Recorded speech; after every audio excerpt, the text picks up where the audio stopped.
je crois que s'il y a un bilan ou une leçon à tirer de l'année 2020, c'est qu'il faut savoir s'adapter en faisant preuve d'agilité et de patience. Nous avons vécu, avec cette crise sanitaire et le confinement qui a été mis en place, une situation inédite, bouleversante et difficile pour grand nombre d'entre nous. Il a fallu prendre des décisions tout en ayant peu de connaissances sur cette maladie du Covid, sur son fonctionnement et sur son évolution. Chacun de nous a, comme un enfant, appris en marchant. C'est forcément très déstabilisant. Pourtant, nous avons su nous organiser pour maintenir notre activité dans le respect des consignes sanitaires dictées. Nous nous sommes adaptés, nous avons inventé des nouveaux modes de fonctionnement, nous avons mis en place des actions concrètes pour maintenir le lien social et la proximité avec les plus fragiles. Les équipes de Drôme Aménagement Habitat ont fait preuve de pragmatisme et de solidarité pour affronter au mieux cette période qui a profondément bouleversé l'ensemble de nos vies, y compris pour certains de manière tragique, et je veux ici qu'ils en soient remerciés. Cette année, notre rôle de bailleur social n'a jamais été aussi mis en évidence. Tout d'abord, par notre proximité et notre capacité à accompagner les plus fragiles. J'entends par là, bien évidemment, nos seniors, qui, face à l'isolement, sont les plus démunis. Nous les avons accompagnés en prenant de leurs nouvelles par téléphone, et je veux remercier ici l'ensemble des agences de l'Office, et en nous assurant de leurs besoins en termes d'aide à domicile ou livraison. DH a d'ailleurs été le premier bailleur social à fournir des masques à ses locataires seniors, qui représentent la catégorie de la population qui a été le plus touchée par le Covid-19. Nous avons aussi, grâce à notre solidité financière, assuré une continuité de nos projets, des projets au bénéfice des territoires, et par la même occasion, nous avons eu à cœur de soutenir au mieux l'économie locale et nos partenaires entreprises. Nous avons aussi continué à travailler sur le dossier des rapprochements entre organismes HLM soumis au seuil des 12 000 logements pour répondre aux objectifs de cette fameuse loi Elan. Tout simplement, l'année 2020 a été une année de consolidation afin de nous permettre d'aborder l'année 2021 plus sereinement. Les enjeux vont être nombreux. L'un d'eux est d'intensifier la préparation relative au rapprochement entre organismes HLM. Comme vous le saviez, nous avons engagé un travail avec Montélimar Habitat en 2020. Les échanges ont été suspendus par le renouvellement des équipes municipales et ont repris activement depuis fin octobre dernier.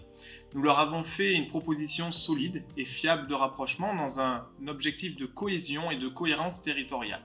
Malgré notre capacité à les accompagner pour tenir l'ensemble de leurs nouveaux objectifs, MAH et sa collectivité de rattachement ont décidé de s'orienter vers une transformation en SEM, filiale du groupe CDC Habitat. Cette décision leur revient, même si je n'aurais pas forcément pris la même.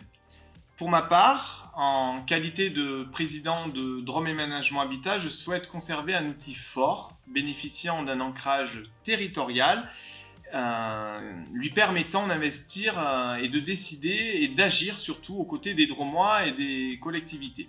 C'est pourquoi, comme nous l'avions proposé, dès l'année 2018, nous nous orientons vers la constitution d'une société de coordination, une SAC, qui devrait associer les offices publics drômois, Drôme Aménagement Habitat, Valence Romand Habitat et Montélimar Habitat, s'ils souhaitent bien évidemment intégrer cette nouvelle structure.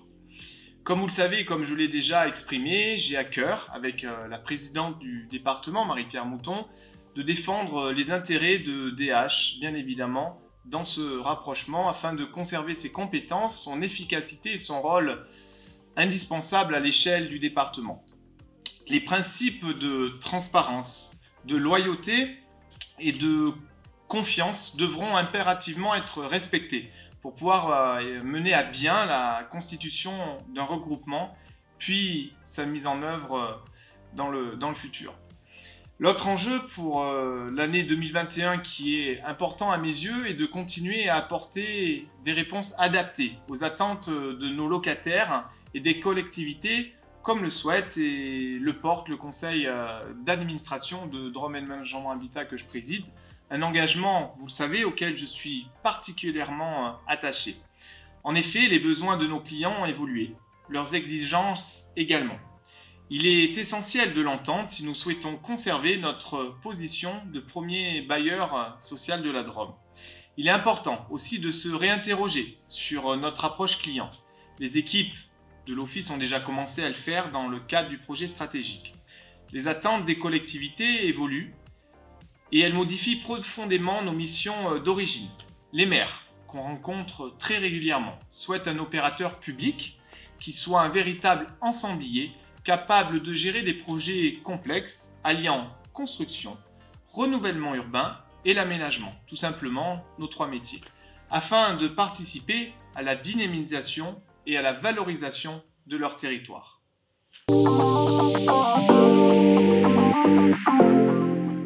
Mais tout d'abord, je souhaite une très bonne année et une bonne santé à chacun des collaborateurs de Drôme Aménagement Habitat, ainsi qu'à leurs proches et à leurs familles.